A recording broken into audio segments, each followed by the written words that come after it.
मुजफ्फरनगर से बड़ी खबर सामने आई है, जहां थाना शाहपुर पुलिस ने फर्जी बैनामा कर करोड़ों की ठगी करने वाले गिरोह का पर्दाफाश किया है। पुलिस ने इस मामले में 2 अभियुक्तों राजवीर उर्फ राजू और इस्लाम उर्फ मुन्नान को गिरफ्तार किया है। आरोपियों पर फर्जी दस्तावेज और जाली आधार कार्ड के जरिए जमीन के बैनामे का झांसा देकर 28 लाख रुपए की धोखाधड़ी करने का आरोप है। पुलिस ने आरोपियों की निशानदेही पर 10,50,000 रुपए भी बरामद किए हैं।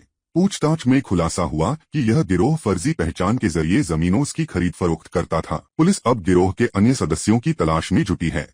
देखिए, गंभीर प्रकरण आया है, फ्रॉड का मामला एक आया है। जैसा कि शाहपुर थाने में पिछले दिनों में एक शिकायत मिली थी, जिसके आधार पर मेरे सामने एक शिकायत मिली थी, जिसके परिदृश्य में मेरे द्वारा सीओ बुढ़ाना को जांच दी गई थी कि इसमें क्या फ्रॉड हुआ है। रियाज नाम का व्यक्ति, जो कि पलड़ी शाहपुर का रहने वाला थाना का, इसमें दिया गया था, जिसमें जांच के बाद फ्रॉड का अभियोग 353/25 दर्ज किया गया था। 318, 338, 39, 340 बीएनएस का दर्ज किया गया था, जिसके आधार पर जब गंभीरता पर तफ्तीश की गई, इसमें एसपीआरए के नेतृत्व में एक टीम बनाई गई। क्या मामला वास्तविकता के आधार पर है, तो यह संज्ञानित हुआ कि इस मामले में एक इस्लाम नाम का व्यक्ति है, जो कि शहर मुजफ्फरनगर का निवासी है, और वो अतीक, जिसके नाम पर वास्तविक जमीन थी, अतीक बन करके पूरा डॉक्यूमेंट तैयार करता, आधार कार्ड वगैरह बनवा लेता, फोटो वगैरह बनवा लेता है, और वो बैनामा करने के नाम पर 25 लाख रुपए ले लेता है एडवांस में, और 28 लाख में टोटल बैनामा की तय होता है। इसमें पवन कुमार, हासिम, पुष्पेंद्र, राजवीर और अब्दुल इस्लाम, ये 5 मुलजिम प्रकाश में आते हैं, जिसमें दोनों गिरफ्तार किया गया है। राजवीर के खिलाफ 9 मुकदमे हैं, लूट सहित, चोरी सहित, गैंगस्टर 9 मुकदमे हैं, तथा इस्लाम जो व्यक्ति इसको तैयार किया गया था, उसको अतीक नाम बना करके उसको भी गिरफ्तार किया गया है। तो इस प्रकार से 5 में से 2 लोग गिरफ्तार करके जेल भेजने की कार्रवाई की जा रही है। साथ ही साथ बता दूं कि 10,50,000 रुपए इसमें जिन्होंने बैनामा का लिया था, वो बरामद किया गया है। कैश आपके सामने भी था, और इसमें विधिक कार्रवाई करते हुए जेल भेजने की कार्रवाई सुनिश्चित की जा रही है। मुजफ्फरनगर और मेरठ से जुड़ा सोनू कश्यप हत्याकांड अब सियासी और सामाजिक उबाल का रूप ले चुका है। मृतक के परिजनों से मिलने जा रहे सांसद चंद्रशेखर आजाद को पुलिस ने बीच रास्ते रोक दिया, जिस पर उन्होंने सरकार और प्रशासन पर लोकतंत्र की हत्या का आरोप लगाया। चंद्रशेखर ने कहा कि जब एक चुने हुए जनप्रतिनिधि को पीड़ित परिवार से मिलने नहीं दिया जा रहा, तो आम जनता को न्याय कैसे मिलेगा। उन्होंने 50 लाख रुपए मुआवजा, सरकारी नौकरी और सीबीआई जांच की मांग दोहराई और चेतावनी दी कि मांगे पूरी न होने तक कमजोर वर्गों की पंचायत कर संघर्ष जारी रहेगा। खुलेआम गुंडा राज चल रहा है, और उस गुंडा राज में अगर कोई गरीब दलित पिछड़ों की आवाज बन के उनकी मदद करने के लिए आगे बढ़ रहा है, तो उसके साथ भी गुंडों जैसा सलूक सरकार के इशारे पे पुलिस और प्रशासन कर रहा है। क्या एक चुनावा जनप्रतिनिधि किसी पीड़ित परिवार से नहीं मिल सकता है? इसका कोई जवाब प्रशासन पुलिस के पास नहीं। मुझसे मैंने फोन पे बात की, उन माँ को देखा, उस बहन को सुना, लेकिन सच ये है कि ये भी लोकतंत्र का चीरहरण है, लोकतंत्र को शर्मसार करने वाला विषय है। जब मैं यही खड़ा हूँ 1 किलोमीटर पे, तो मुझे क्यों नहीं मिलने दिया जा रहा है? अगर मैं उनसे नहीं मिल सकता, तो क्या उनको न्याय मिल सकता? समझ के देखो, कुछ तो ऐसा है जिसको छिपाया जा रहा है। सीबीआई जांच के लिए आपने कहा, सिर्फ सीबीआई जांच नहीं, 2 चीजें हैं जिस पे आप सुन लो। कम से कम 50 लाख रुपए का मुआवजा उस पीड़ित परिवार को मिलना चाहिए, कम से कम, जिससे वो परिवार अपने पैरों पे खड़ा हो। उसके परिवार को एक सरकारी नौकरी मिलनी चाहिए, क्योंकि वो मरने का हकदार नहीं था। उसने तो मेहनत से पैसे कमाए, जिन लोगों ने उसको लूटा। और अभी जब मैंने परिवार को वीडियो कॉल में देखा, तो 4 लोग उसके साथ दिखाई दे रहे हैं। तो जब तक इस घटना की, इसको दूध का दूध पानी का पानी करने के लिए सीबीआई जांच नहीं होगी, तब तक पता नहीं लगेगा। और मैं आपके माध्यम से कहना चाह रहा हूँ, चाहे मेरठ की घटना हो या मुजफ्फरनगर की, ये दोनों घटनाएं, इन दोनों घटनाओं में जिस तरह का व्यवहार पुलिस का, प्रशासन का आम जनता के प्रति रहा है, उससे मैं मानता हूं कि ऐसी स्थिति में न्याय नहीं होगा। हम जल्द अपने साथियों से बात करके कमजोर वर्गों की पंचायत जो है, वो चाहे मुजफ्फरनगर में करें या मेरठ में करें, जब तक हमारी मांगे पूरी नहीं होगी, हम उस पंचायत को चलाएंगे। ये पंचायत इसलिए होगी क्योंकि अगर वो हमें हमारे परिवार से मिलने देंगे, तो हम अपने परिवारों को खुद अपने साथ बिठाकर उनके न्याय की लड़ाई लड़ेंगे। मुजफ्फरनगर में सोनू कश्यप हत्याकांड को लेकर गुस्सा लगातार बढ़ता जा रहा है। मृतक के परिजनों और समाज के लोगों ने सोनू कश्यप के घर से रामलीला टीला होते हुए शिव चौक तक कैंडल मार्च निकालकर इंसाफ की मांग की। मार्च के दौरान सोनू कश्यप के हत्यारों को फांसी दो के नारे गूंजते रहे। मृतक की बहन ने प्रशासन पर आरोप लगाया कि जो भी नेता या सामाजिक कार्यकर्ता उनसे मिलने आना चाहता है, उसे रोका जा रहा है। उन्होंने बताया कि सांसद चंद्रशेखर आजाद ने भी इंसाफ न मिलने पर बड़ी पंचायत करने का ऐलान किया है। परिजनों का साफ कहना है कि जब तक उन्हें न्याय नहीं मिलेगा उनका संघर्ष जारी रहेगा। आरती कश्यप सोनू भाई के मेरे भाई के लिए निकाला गया है, उसको इंसाफ मिले हैं, मुझे इंसाफ चाहिए। हमें मिलने नहीं दिया उनसे, उन्हें बीच में ही रोक लिया। पुलिस ने उनको वहीं पे रोक लिया और हमें भी बीच में से वापस लेके आ गए हैं। पुलिस प्रशासन बहुत गंदा व्यवहार कर रही है हमारे साथ। हमें किसी से नहीं मिलने दिया जा रहा, जो भी कोई आ रहा है। हम इंसाफ चाहते हैं। अब बुलडोजर बाबा जी कहाँ बैठे हैं? उनके घर पे बुलडोजर क्यों नहीं चल रहा?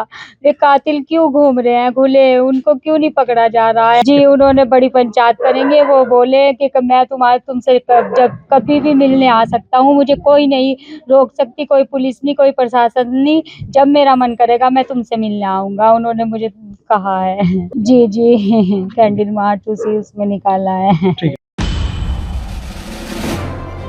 मुजफ्फरनगर से बड़ी खबर सामने आई है। रोहित उर्फ सोनू कश्यप हत्याकांड को लेकर आज जिलाधिकारी उमेश मिश्रा और वरिष्ठ पुलिस अधीक्षक संजय कुमार वर्मा पीड़ित के आवास पर पहुंचे। अधिकारियों ने शोक संतप्त परिजनों से मुलाकात कर संवेदना व्यक्त की और उन्हें न्याय का भरोसा दिलाया। एसएसपी संजय वर्मा ने बताया कि मामले को गंभीरता से लेते हुए मेरठ पुलिस से समन्वय स्थापित किया गया है। इस जघन्य हत्या के मामले में मुख्य आरोपी सूर्या उर्फ मोगली को गिरफ्तार कर जेल भेज दिया गया है। प्रशासन ने साफ किया कि आगे भी दोषियों के खिलाफ कठोरतम कानूनी कार्रवाई जारी रहेगी। बीएम साहब और हम पहुंचे थे और हमने जो बताया कि कार्रवाई हो चुकी है, सख्त कार्रवाई हुई है और जो भी मुलजिम में गिरफ्तार करके जेल भेजा चुके हैं और भी जो भी इसमें कठोरतम कार्रवाई है, मेरी वहां से बात हो चुकी है एसएसपी साहब मेरठ से और वहां भी कठोरतम कार्रवाई और बेहतर कर रहे हैं। बाकी उसको जो भी मुलजिम था उसको कार्रवाई की जा चुकी है।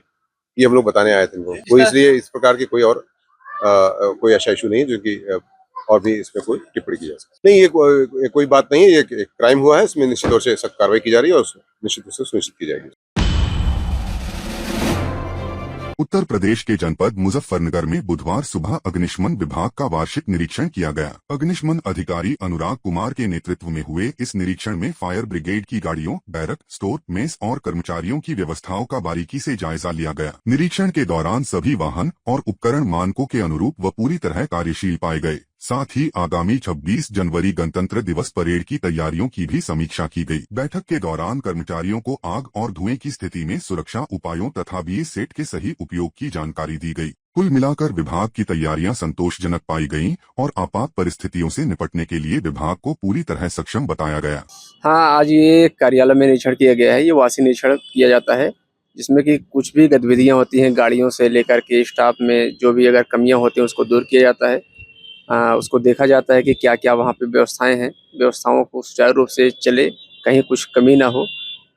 तो इसको दूर करने के लिए वार्षिक निरीक्षण किया जाता है, चाहे वो मेस हो या बैरक हो या गाड़ियों से संबंधित हो या जो भी स्टोर रूम हो या एमटी के जो भी होते हैं, उसको देख रेख में जो भी कमी होती है उसको सुधारने के लिए और जो भी उनको दिशा निर्देश देने के लिए वो बताया जाता है। यहाँ पर अभी तो मतलब देखा गया है तो ठीक कंडीशन में पाया गया है, गाड़ियाँ भी ठीक हैं, अपना स्टार्ट भी हो जाते हैं। ये लोग मतलब डेली रूटीन में जो गाड़ियाँ 2 मिनट में स्टार्ट करते हैं वो भी करते हैं, सुबह शाम अपना स्टार्ट करते हैं। गाड़ियों में देखा होश और इनके जो भी इक्विपमेंट रखे हुए हैं वो सब सुचारू रूप से ठीक है। अभी नीचे चलकर इनका एक मीटिंग दिया जाएगा, उसके बाद उसमें बीएस सेट भी पहनवा कर चेक करवाया जाएगा, मतलब देखा जाएगा मतलब किस तरह से ये लोग बीएस सेट, जिससे कभी किसी आग में घटनाएं होती हैं तो उसमें धुएं इकट्ठे हो जाते हैं तो उसमें जाने में थोड़ी सी कठिनाइयाँ होती हैं, सांस लेने में दिक्कतें आती हैं, तो उसको खत्म करने के लिए बीएस सेट का इस्तेमाल करते हुए उसमें अंदर घुसा जाता है। मुजफ्फरनगर में लिव इन रिलेशनशिप से जुड़े एक सनसनीखेज मामले में आज पीड़ित युवक वरिष्ठ पुलिस अधीक्षक कार्यालय पहुंचा, जहां उसने पूरे घटनाक्रम को लेकर अपने बयान दर्ज कराए। एसएसपी संजय कुमार वर्मा ने मामले को गंभीरता से सुनते हुए निष्पक्ष जांच का आश्वासन दिया और स्पष्ट कहा कि जो भी दोषी पाया जाएगा उसके खिलाफ सख्त कानूनी कार्रवाई की जाएगी। पीड़ित युवक ने अपनी प्रेमिका की जान को खतरा बताते हुए अनहोनी की आशंका जताई, जिस पर एसएसपी ने संबंधित अधिकारियों को गहन जांच के निर्देश दिए। पुलिस का कहना है कि तथ्यों के आधार पर ही आगे की कार्रवाई की जाएगी। इस पूरे घटनाक्रम के बाद पीड़ित परिवार को न्याय की उम्मीद जगी है।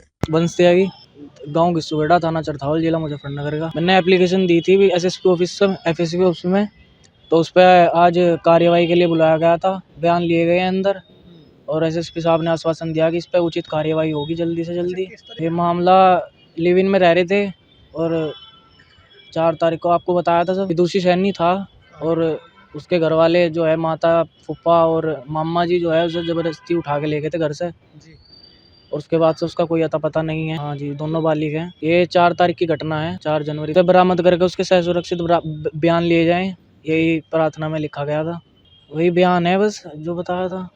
आश्वासन यही दिया है कि जांच सही तरीके से करवाएगी और निष्पक्ष जांच होगी।